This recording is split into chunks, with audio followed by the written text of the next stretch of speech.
Yes ni kuri Raza Media TV. Reka nongere nguhereze ikaze. Mwabibonye uko twinjiye muri social media trend rero iyo uyu munsi yo no mwihariko tuvuye mu minsi ya Saint Valentin. Saint Valentin aho mwaba mwararyohewe simbizi nimwe mubizi. None rero buriya ibintu byarakaze, ibintu nago bikimeze nka mbere. Ubundi kera iyo Saint Valentin yabaga igiye kuba, umuntu wese yabaga yiteguye akagura ururabo. Ubu ngubu kugira ngo umenye ngo ese iminsi iracyari nk'iya mbere, wabibaza abacuruzi. Wabaza umucuruzi waranguye indabo za Saint Valentin, za zindi abantu bagurira abakunzi babo kugira ngo bazabahe impano, hanyuma akabona burakeye mu gitondo kuri wa munsi wa nyawo, cyangwa se ari ukuntu umuntu arugura akarurarana bitewe n'umwanya azaba afite ku munsi nyirizina.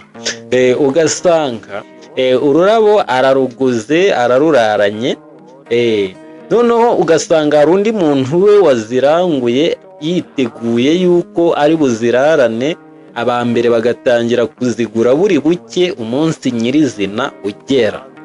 Ubundi akabona umugoroba ushize nta mukiriya abonye ugura ururabo rwo kuzaha umukunzi we. Hanyuma ibyo ngibyo nkaho bidahagije, akavuga ati buriya n'ubundi umunsi nyirizina n'ejo reka nze negereze ndebe ko umukiriya nzamubona ejo. Mu gitondo agataha igishoro akirajemo, imari yayiranguye. Mu gitondo akajya ku kazi, hahandi bibera cyangwa se aho azicururiza, akabona saa 4 zirageze nta mukiriya uraza, saa 5 zirageze nta mukiriya uraza, hanyuma akabona buragorobye nta mukiriya uje. Ariko buri Imana yahaye abacuruzi imitima yo kwihangana. Ibaze kuba washoye amafaranga mu ideni cyangwa se y'inguzanyo, wizeye ko uzabona abakiriya bagakonsoma bya bintu waranguje ya mafaranga, hanyuma ukabona inyungu, ugatunga urugo, ukitunga, ukishyura inzu ubamo, ukishyura aho ucururiza, ukishyura iseta. Nk'abantu mwe kugira ngo ubone amafaranga yo kwishyura iseta, buriya aba ari ikintu gikomeye. Ibaze noneho wayabonye ubona nayo kwishyura ibindi usanzwe wishyura. Buri Imana yahaye abacuruzi imitima ikomeye. Ubu ngubu rwose ndagira ngo turabire cyangwa se twihanganishe abantu baranguye ibya Saint Valentin, none Saint Valentin ikaba yarangiye nta kintu bagurishije. Abo bantu tubarabire. Ese Saint Valentin yagenze gute hirya no hino? Nizere ko nyine cyagenze neza. Hari abayizihiza, hari abataryizihiza, hari ababyumva, hari n'abamenya ko byabaye bukeye bwaho bitewe n'amakuru ari kugenda aturuka hirya no hino. Social media trend y'uno munsi rero yo nta bintu byinshi twabazaniye, ariko ndakeka yuko aho muri muguwe neza. Ni Raza Media TV muba mubasha kugenda mukurikirana. Muri background music murimwo murumva Signorita ni indirimbo ya Don William yavugaga ku mukobwa w'umunyamegizike ndetse n'umuhungu w'umunya-Espanye. Umuhungu w'umunya-Espanye wakomokaga mu muryango w'aborozi, ubwo bari n'abahinzi, aho yari ari ku ifamu yiwe aragiye inka. Yakundaga kubona umukobwa atambuka. Uwo mukobwa yari mwiza cyane, ubwo yamunyuragaho rero ngo umuyaga wahushye ku myenda uwo mukobwa yari yambaye.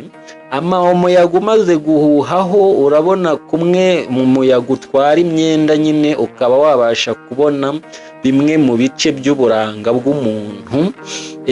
Yarabirebaga rwose agatwarwa, urukundo rukamwuzura.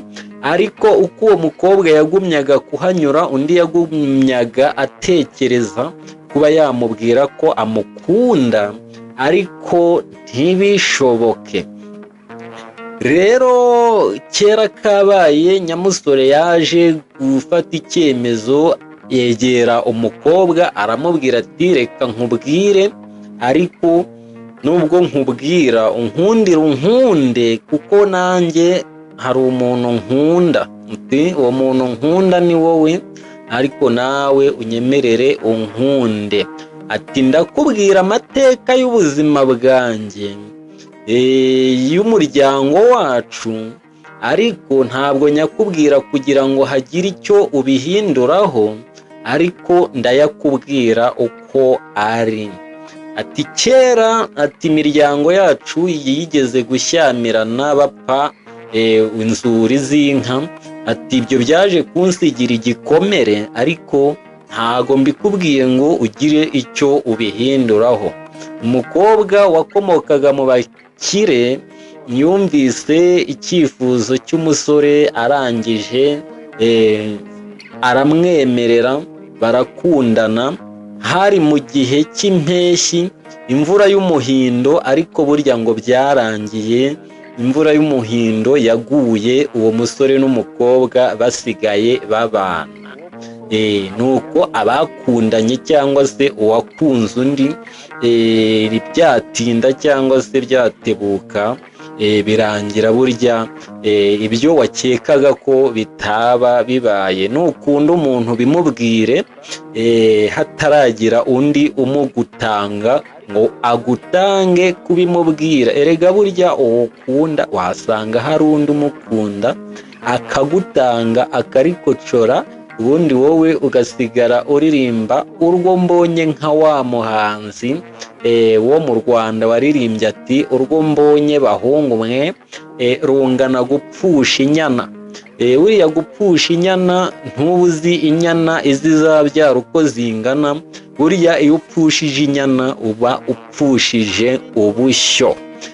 Ni Raza Media TV rero, tuba tuje tukabataramira kuri social media trend. Nagiraga ngo mwabonye uburyo umusore yagiye gutungura umukobwa, hanyuma amushyiriye n'ururabo, akagenda yitwaje umuntu uvuza tarumbeta cyangwa se cya kintu bahuhamwo ni vuvuzera cyangwa se simbizi, bikarangira yanze kuvuga, akayimwaka akayivugiriza, ariko nabundi nabwo bikarangira byanze. Social media trend nako twari twababoneye.